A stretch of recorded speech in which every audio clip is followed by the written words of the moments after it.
Nella storia del Mediterraneo l'elemento più ricorrente è la multiculturalità, un fattore che ha permesso la nascita di nuove civiltà, scontri, ma anche rapporti pacifici.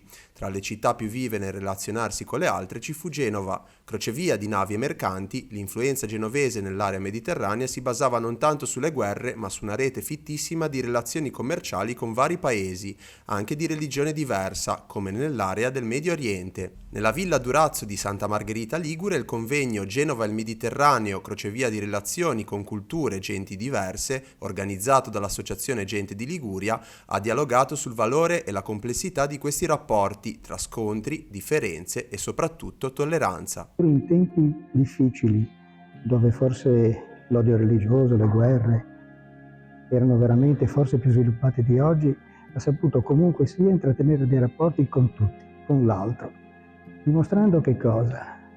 Che quando si ragiona su posizioni pur diverse, ma si ha la volontà di collaborare, cioè di trovare insieme una soluzione ai vari problemi, allora le cose si possono risolvere. Quindi la diversità induce alla conoscenza, alla curiosità.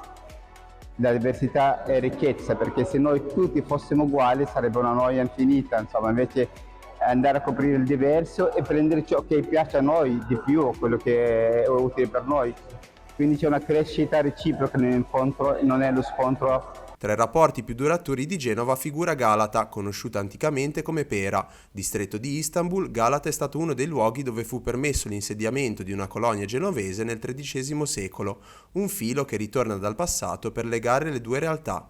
E allora Istanbul ha proposto un gemellaggio che abbiamo fatto 10 anni fa e all'inizio era un po' titubante Genova, però Galata ha 800.000 abitanti, per cui ha 200.000 abitanti più di Genova, per cui ben volentieri abbiamo fatto questo gemellaggio che ormai sono più di 10 anni, con scambi culturali, con scambi istituzionali.